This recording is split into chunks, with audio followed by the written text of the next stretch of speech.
Well, I think instead of viewing logic and emotion as something that two things that are working together, I think of them sort of as separate identities, separate parts of me, as if they're sort of against each other. Skincare. Skin Purifying Treatment, an EP released by Underscores in 2018 that sounds more like a white supremacist final solution plan than it does a future-based musical project, but then again, I am much happier it's a second option. I first heard this EP back in my junior year of high school, and my initial thought was, good.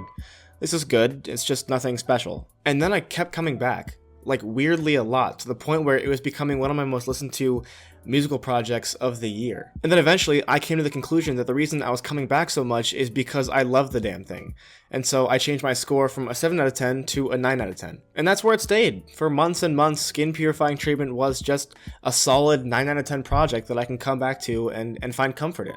If you've been watching my stuff for a while, you probably know that lyrics are like the dead last thing that I ever pay attention to with like any album ever. I mean, there are albums that I've given massive praise to where I don't even know like the basic premise of half the songs. And Skin Purifying Treatment was that for a long time, until one day I just sat down and I pulled up the Genius page and I just sifted through it and saw what Underscores was really saying with this project. And what I found was a melodrama that became one of the most relatable pieces of art I've ever heard in my entire life, and it quickly became my 16th 10 out of 10 musical project ever. But before we dive in, I want to give a quick disclaimer. While I'm sure that Underscores probably had a big master plan for what she wanted this project to become, this is just strictly my interpretation. There is no other analysis on the internet about this project, so I have nothing to cross-reference what I'm going to say with, but I am pretty confident in what I'm talking about, because I've sat with this project for a long time, and at the end of the day, art is what you make of it. So if you like my interpretation, then great. If you don't, listen to it yourself and tell me what you think in the comments, because I would honestly love to hear. But with all that out of the way, it's time for me to introduce you to Devin and her musical masterpiece, Skin Purifying Treatment. What did you do? I gave him a nightmare. I can't believe you. Now they won't listen to me. Because Skin Purifying Treatment delves into the life of the person behind Underscores, I thought it would be fitting to start this video out with a segment about Dylan Karpf, aka the mastermind behind this project. So let's just jump in and see what I found. Oh, nothing.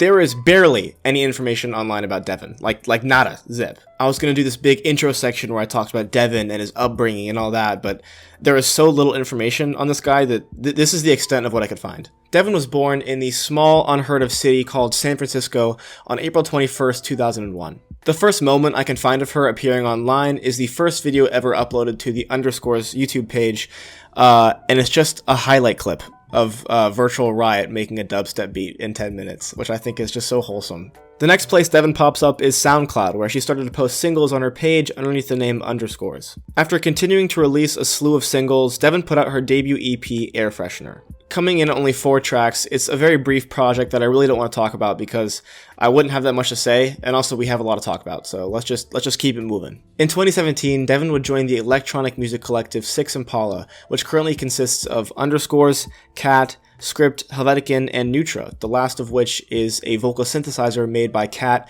using an anonymous female voice actress. The group currently has 3 projects out, 5 if you include the remix versions, and I would highly recommend checking their stuff out because it really is super fucking impressive. In 2018, we finally begin the story of today's topic. Devin released the song Melodrama, a future-based art pop song that became the leading single for her second ever EP, Skin Purifying Treatment. But I'll talk about that when I get to the actual EP.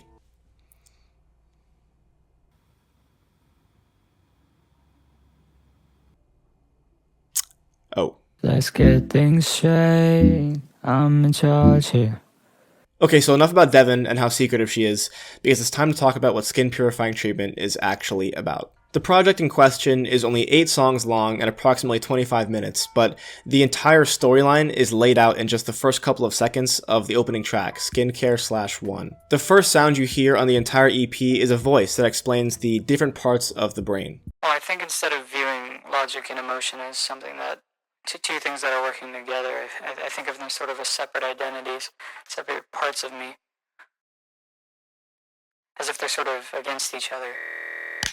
Devin is saying that instead of seeing the two parts that make people who they are, logic and emotion, as two parts of herself, she sees them as two completely separate beings, always fighting and never getting along and never compromising. And if someone were to ask me to give them a bare-bones explanation of what skin purifying treatment is about, it's just that.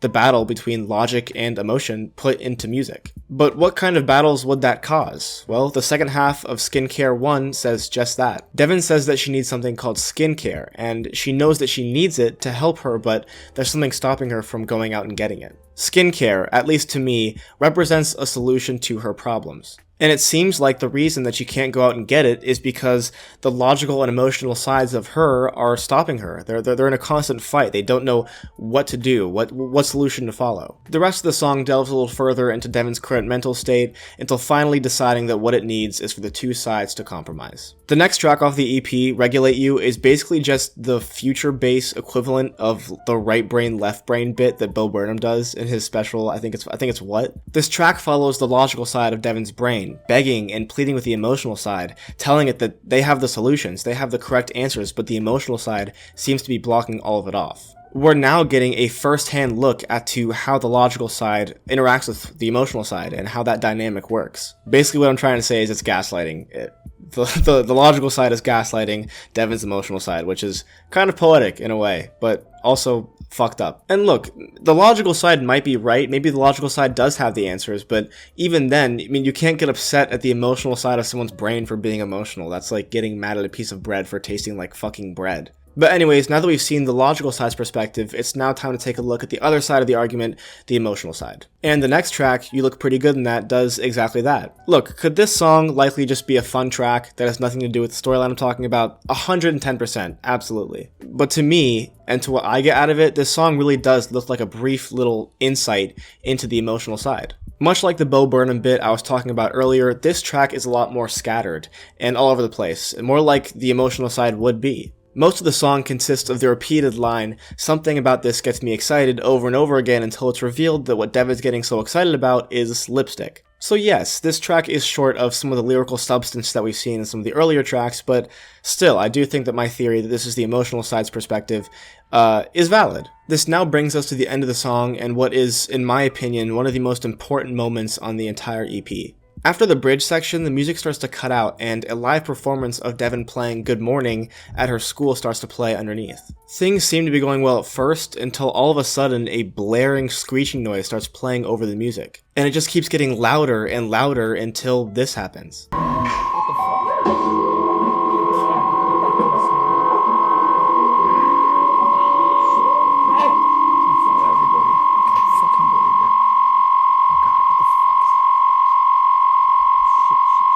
When I first heard this part of the song, I thought that the dialogue was coming from people in the audience talking about, the weird noise that's playing over the music, but since then, it seems more like it's coming from Devin. Right now, if you go and look up Good Morning, the song that Devin was just performing live, there is no screeching noise. To me, this is Devin hearing imperfections in her work while she's performing. The mistake is so obvious to her that it becomes the only thing she can focus on. In her mind, that one mistake ruined the whole thing, much like the screeching noise ruins the whole song to us in the song. And to her, that one mistake ruined the rest of the performance, which is why we hear that dialogue, and it's why the screeching noise essentially takes over the whole song. In her mind, because of the mistake, the song becomes just as bad as we hear it in this track. This brings us right into track 4. Melodrama is the song that really backs up my statements about the previous track. It starts out with the repeated line, "Quite the mistake you've made," which references the performance that we just watched Devin do. But it's not until later in the song that we get to the root of what really happened. She feels embarrassed about the performance that she just had at her school, and it's taking a toll on her mentally.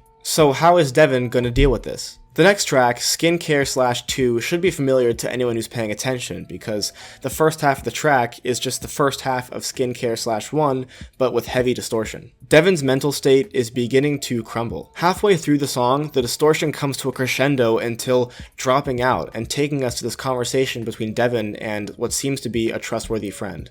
I'm sorry. What are you sorry for? There's just a really big decision that's been weighing on my mind recently.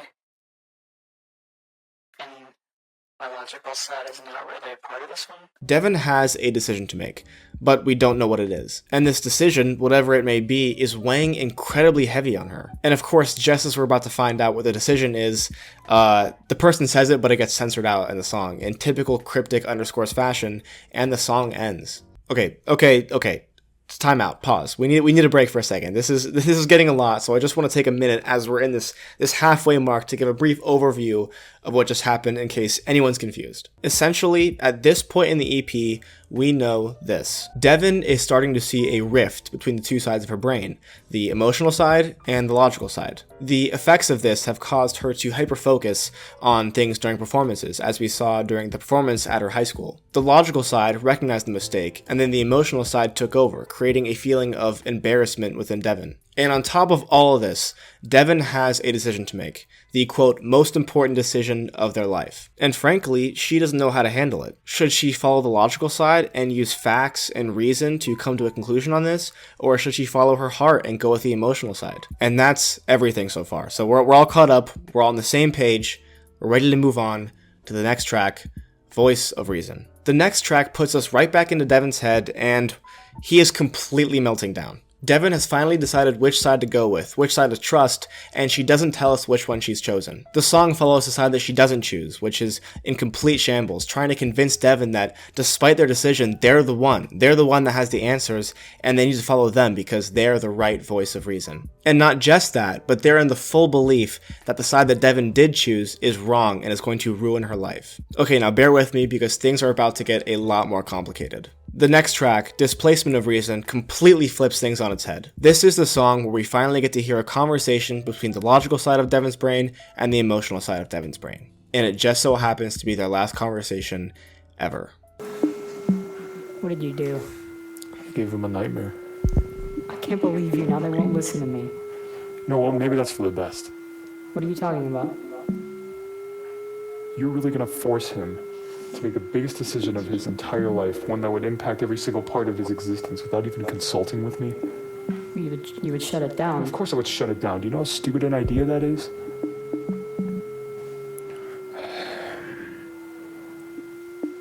This isn't working. No. It's not.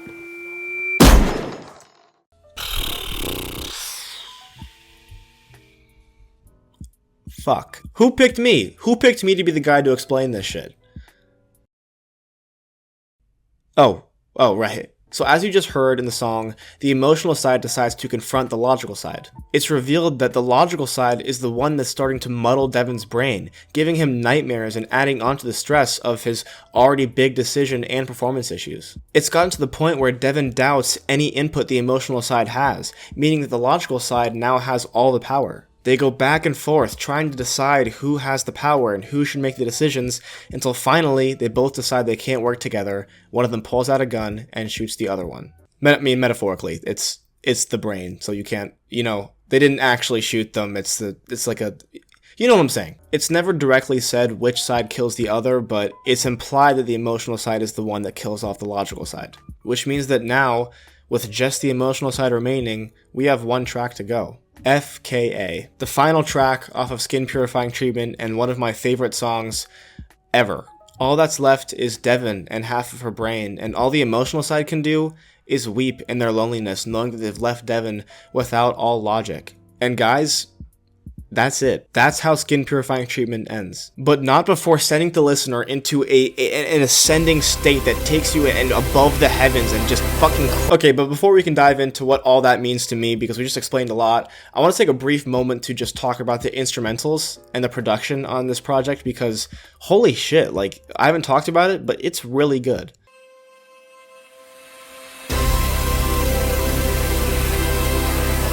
Even if Skin Purifying Treatment was just an instrumental project, it would still knock my socks off. It's fucking incredible. And not just that, but the emotional spread and musical diversity throughout this small project is so incredibly impressive. And the way that Devin is able to establish emotional connections just through production is mind-melting. You have songs like Regulate You and Voice of Reason that have more of a fun and upbeat tone. You have songs like Melodrama that put you in your feels. And then you have FKA, which is literally like the art pop version of Earth Mover by Have a Nice Life, which is just, oh my god, it's too good. It's too good. What I'm trying to say is that it's impressive as fuck, and what Underscores has created here is something that I can say about very, very few people. Okay, praise break over. Let's dive right back into the meat of this EP.